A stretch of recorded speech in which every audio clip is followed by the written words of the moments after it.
So what I'd like to do today is introduce you to the philosophy and theory behind upgrading your laptop, teach you what I'm doing on my machine, and hopefully you can apply that to whatever machine you may have. I'm trying to create the video that I would have been looking for when I was trying to figure this out myself. So I'm going to take you from beginning to end in the process, and hopefully you can make the transfer to what works for you. I am not a certified Apple technician. I'm not a genius. I'm not a computer science major. I don't mind taking some risks with my machine so that I can learn something. I definitely encourage you to back up your data a couple of times over. It doesn't hurt to have it in too many places. And there are some concerns with the Apple warranty. So if, like me, your machine is still under warranty, you should take that into consideration when you're weighing the value that you're getting from your new hard drive. From my understanding, Apple is going to honor its warranty as long as you reinstall your old hard drive and essentially return it back to its original manufactured condition if you should have to bring it in for service. So you want to hang on to your old hard drive if it's still under warranty for the duration of the warranty. You also want to be aware that you don't want to damage any of the internal parts in the process of trying to remove and install a hard drive or the chips, because if you cause damage in that process, including conducting static electricity, you will void the warranty. Now that's my understanding. Please confirm that. This information will be changing, I'm sure, and you have been warned. You can get a laptop from the Apple Store off the shelf at a pretty good price, and if you upgrade the hard drive then and upgrade the RAM then, it will cost you a premium. Of course, you're getting quality Apple install service and products, but for me right now, saving the money is worth it. I could get a 300 gigabyte hard drive, which would have doubled the size of my existing hard drive, for about $60. For an extra 20% more, I could get 500 gigabytes. So I would suggest getting the largest hard drive you can, because it'll be more cost effective and efficient. The RAM is the memory, and that is the best way to increase the speed of your machine in terms of cost effectiveness and ease. The hard drive is the amount of space, you can think of it like your bookshelves, it's the amount of space you have to work with. And right now my machine is so full that I'm at the point where I have to shuffle things around just to copy files, and that's causing all of my applications to slow down because they're having to share what's called the cache space. They both have physical connections that are specific to that machine. Every machine has a different connection, so you have to find the one that's compatible with your machine.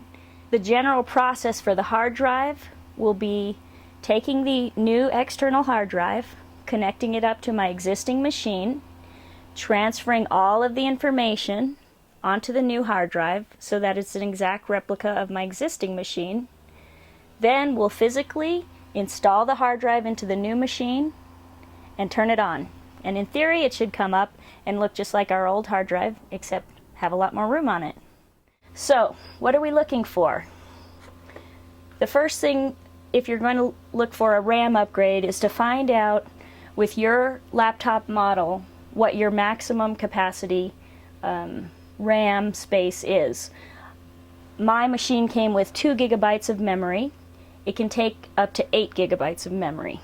So I knew I needed, I could take up to 2 4 gigabyte chips.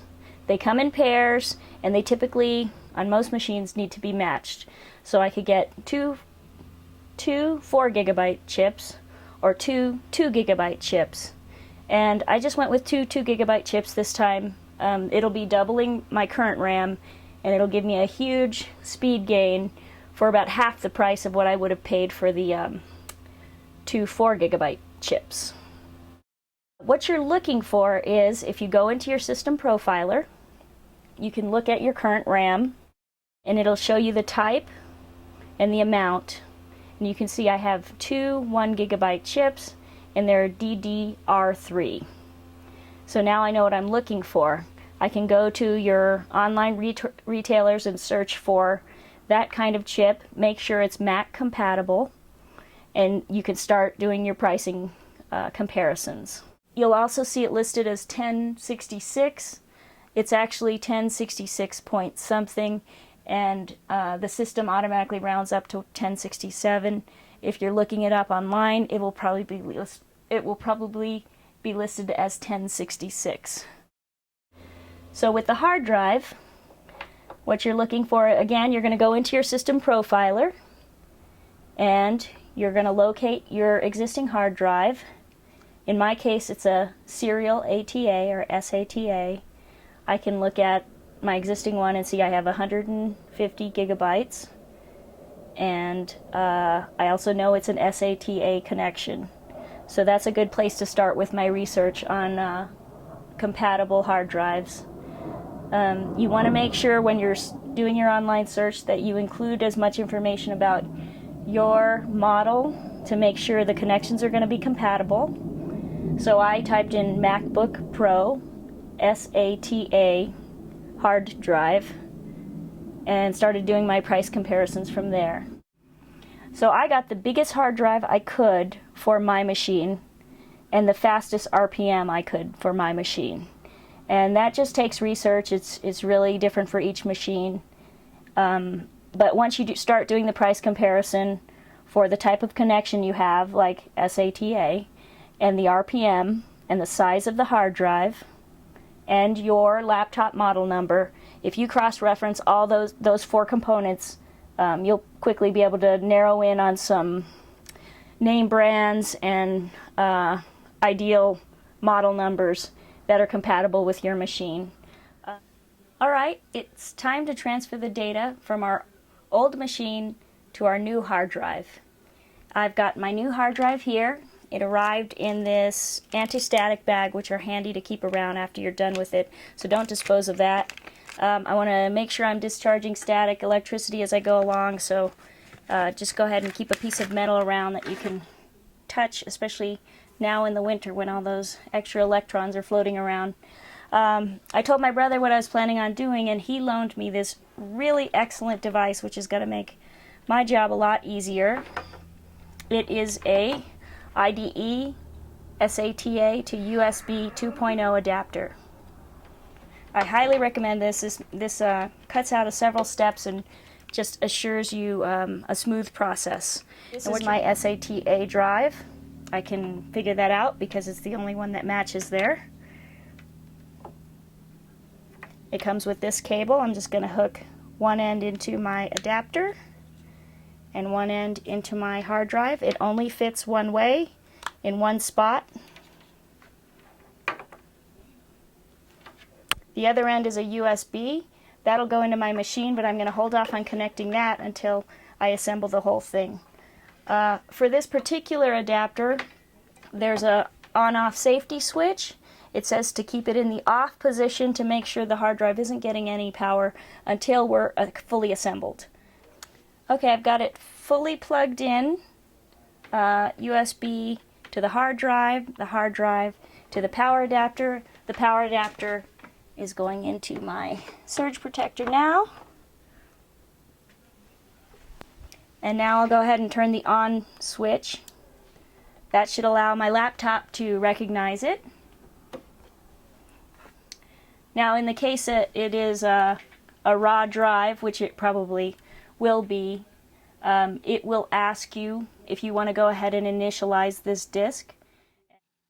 Before the hard drive even pops up on my desktop, it will ask me if I want to initialize the new disk. Hit initialize, and that will bring you to a disk utility program. Your existing internal hard drive will be at the top in the upper left. Just below that will appear your new hard drive. You'll be able to recognize it by the size of the gigabytes. Select your new hard drive. Now towards the top of the window, at the bar, select Erase, and this will prompt you with some options. Under Format, use the default macOS Extended Journaled, and give it a name that differs from your existing hard drive. Now click Erase in the lower right-hand corner, and that will go ahead and reformat your new hard drive. This may take a few moments, give it a chance, and when it's complete, you should see your new hard drive pop up on your desktop with the new name you've given it. At this point, we've reformatted our hard drive, and we're looking at it on our desktop now. It's an empty hard drive. If I click on it, it shows me it's got 499 gigabytes available. So what we have to do now is load our new operating system on it. I'm using 10.6, which is what is on my existing laptop. I'm going to go ahead and install that in the CD drive. And at this point you would just conduct a regular install like you normally would. The only difference is instead of selecting your main hard drive, you're going to select the new hard drive you just created. So I'm going to click on Install Mac OS. I'm going to do a quick screen capture. It's looking for the hard drives on my machine now. It automatically presents me with the main hard drive on my laptop, but just below that you'll see a button that says Show All Disks. Because it's assuming you probably want to install it on your hard drive laptop. I'm going to select the new hard drive I just initialized and hit Install. It's asking me for my password, which I just entered. And it's telling me it's going to take about 35 minutes to do the installation. It usually compresses that over time, so we'll let that run. Okay, the installation was successful, and now we're going to go ahead and start the transfer process. We're going to go ahead and select our country, our keyboard. It's asking me if I want to transfer information from another Mac. And yes, I do. I have got my existing hard drive up on this machine, so we're going to transfer from another volume on this Mac. Once you get that information, it gives me the choices of transferring the following information: users, applications, settings, and other files and folders on this Macintosh hard drive. I'm going to go ahead and select all four of those things because I want to move everything in its entirety to my new hard drive. It's calculating the size of these files, and it won't allow you to continue with the transfer until that calculation is complete. So go ahead and let that finish before the transfer button becomes available. That's complete on my machine now. I'm going to hit transfer, and I get the happy little box that says transferring information, preparing to transfer user documents. So I'm expecting it to fall right around 1 hour, which is actually pretty impressive. For a 150 gigabyte transfer of information to the new 500 gigabyte hard drive over a USB connection. It's been a couple of hours and our transfer is complete. I can see the two hard drives coming up, and what I want to do now is, just to be doubly sure I've got a nice clean transfer, I want to test the new hard drive. And the way I do that is I go to my Apple in the upper left corner and I hit Restart while I hold down the Option key.